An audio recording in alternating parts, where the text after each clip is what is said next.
screen.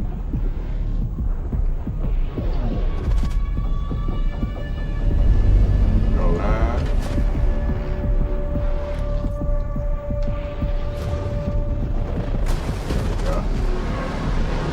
There we go.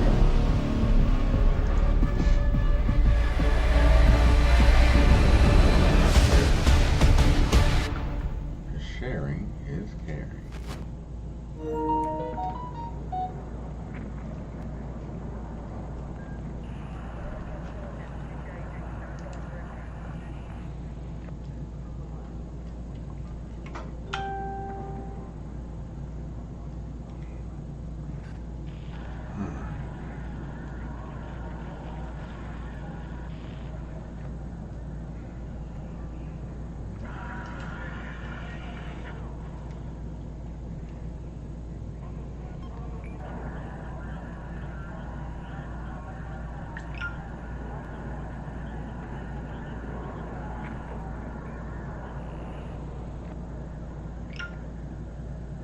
Close that out.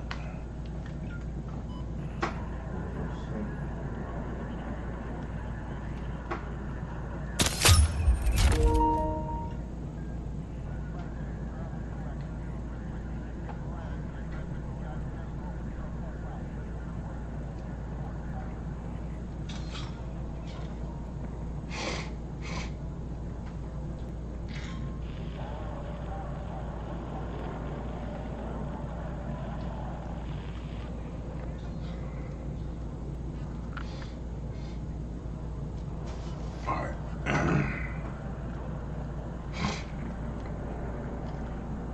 Hungry Ghost Bundle. Alright. 1 second.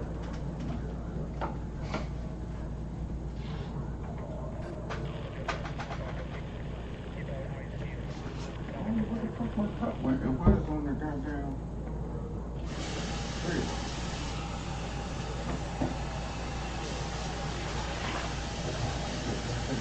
Oh my goodness, that is so out of that goddamn water.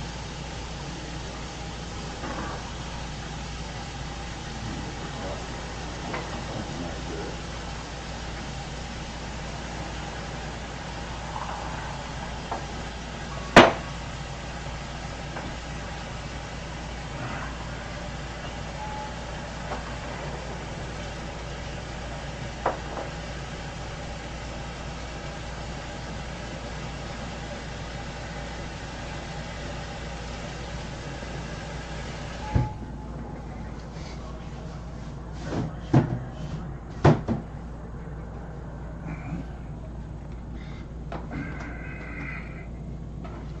Put this ice water behind the PlayStation, let it melt. There we go. Let me take that battery away. You know, don't want that shit to explode in my face. Alright, 1 second. Pulling up my strings. Gotta pull up the string. Live the dream. Living the dream, living the dream. Pull up the string.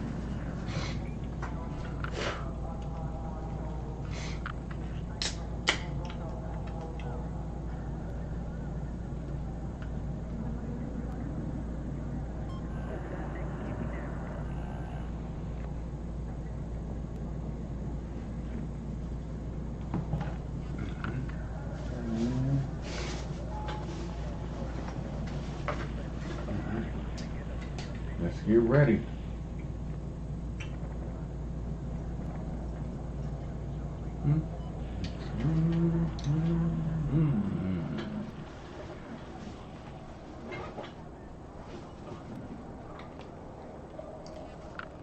Let's get ready to rumble. Put that one right there like that. Nice. Well, let's see. Alright. Full screen here. You turn the volume down first.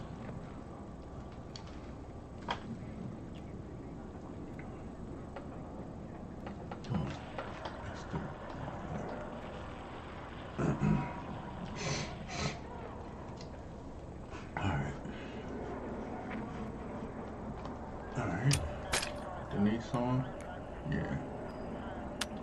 Somebody said invite me.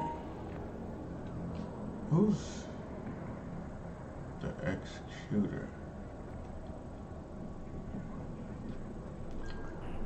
Who is this person? They're on my list. Who the fuck is he?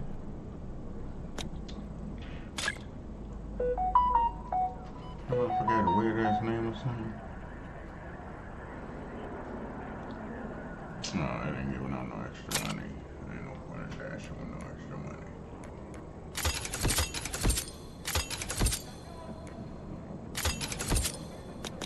Alright.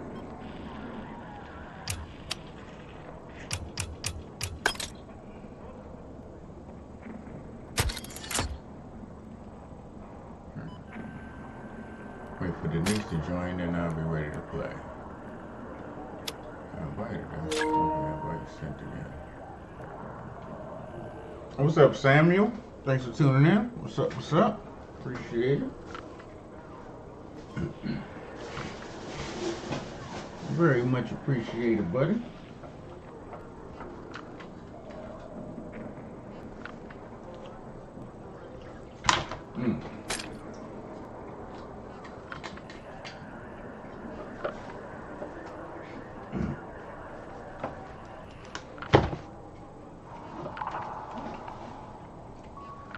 Drop and hold down controller.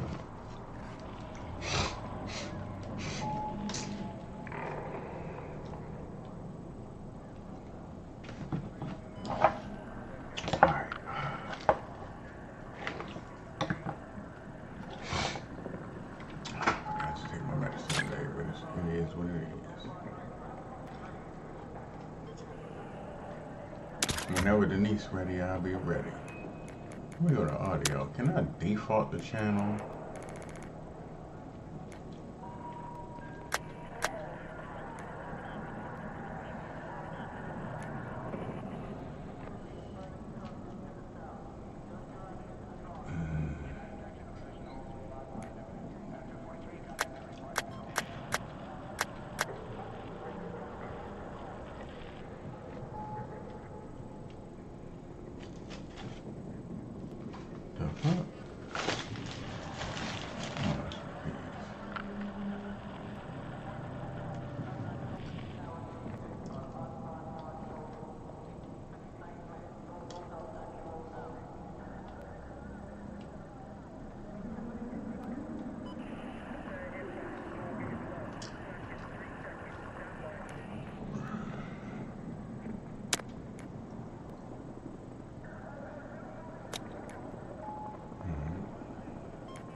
Turn the music off.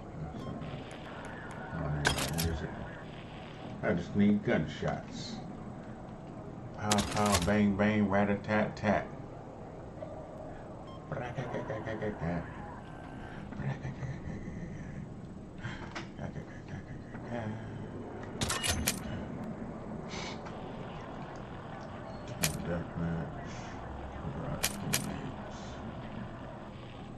Jet pilot. I gotta fly a jet one more time.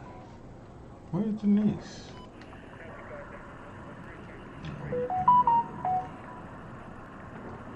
They just put $1.25 interest. That shit gonna be overdue for a long time, buddy. I tell you that much.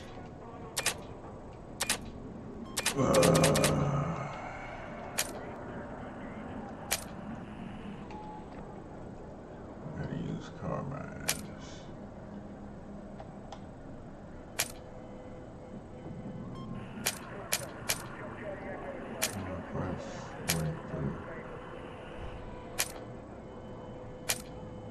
I did 2 of these. 2 more matches of escalation. Rush. 2 matches of rush. Dang, I ain't even hit the button. I was scratching my arm. Controller sensitive as hell.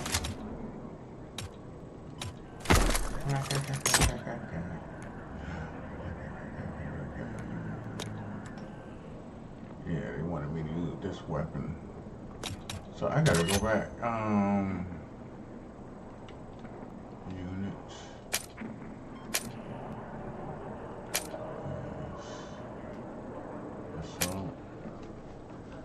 4 more kills on the concussed enemy.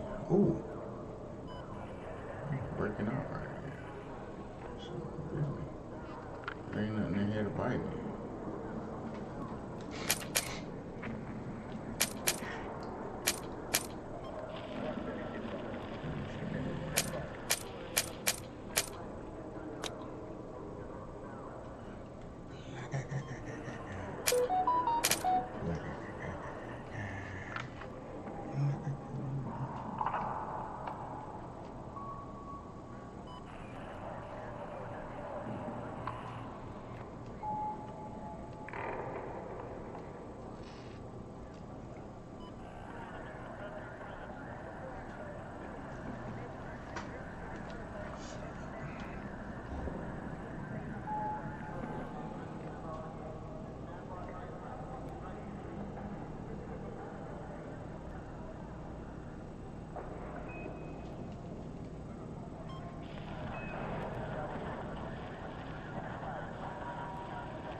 Where's Denise?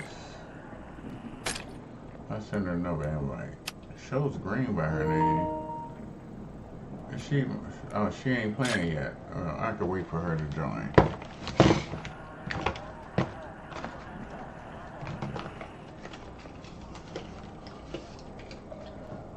When Denise joins, I can start the game, and we'll go from there.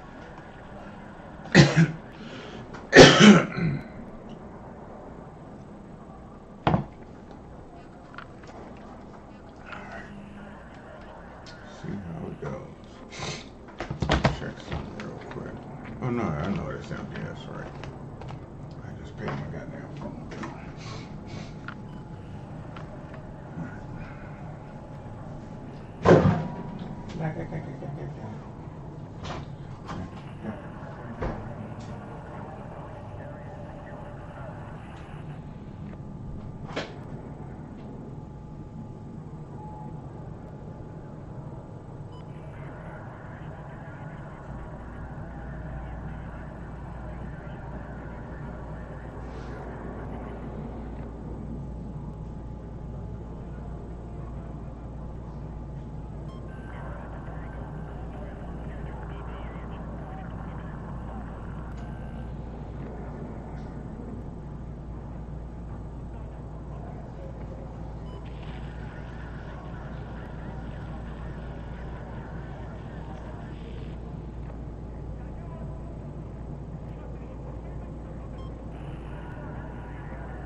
don't think Denise gonna play. She might not be feeling good. I might have to switch games. I might have to switch games. Alright.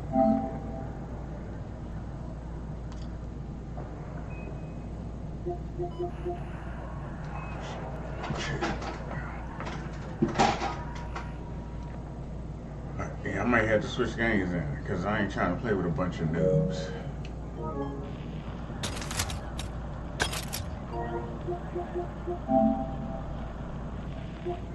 See, she online, but she ain't playing, so I guess I'll play Days Gone for right now. Until she get on. She might not be feeling good enough. I know she wasn't feeling good.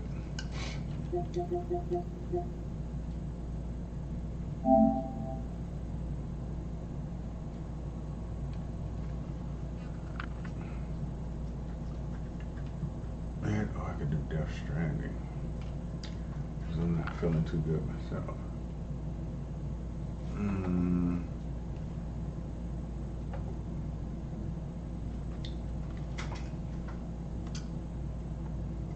Not feeling too good myself.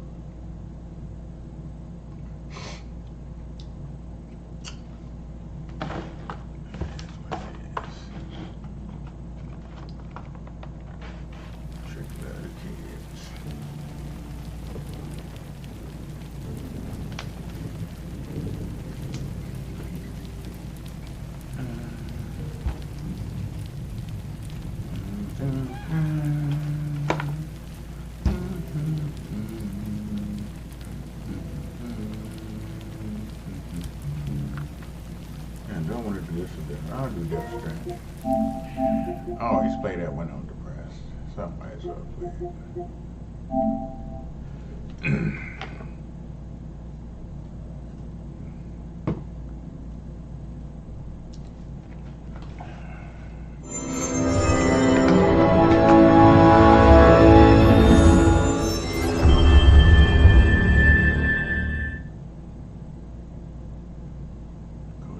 Productions. Decima.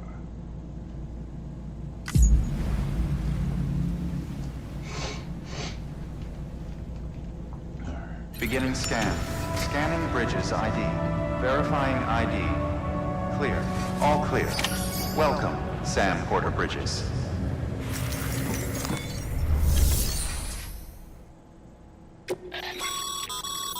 Your private locker can be used to store cargo and the like.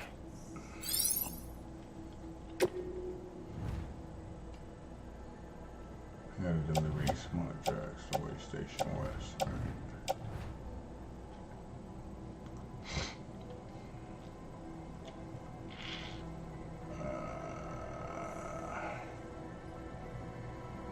Everything I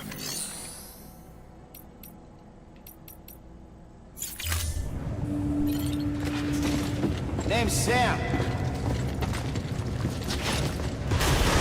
Beginning scan. Have a pleasant journey.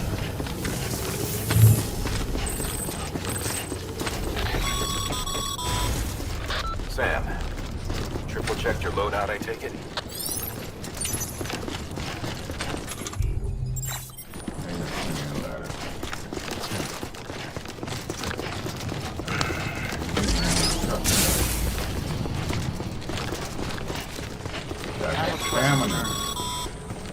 Sam, you see that sign someone left over there? You can leave some of your own if you'd like. Messages, warnings, words of encouragement, whatever comes to mind.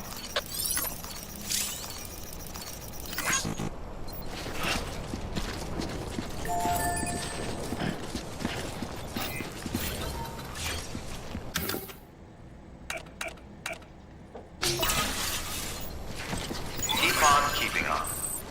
No, every time. I want every time.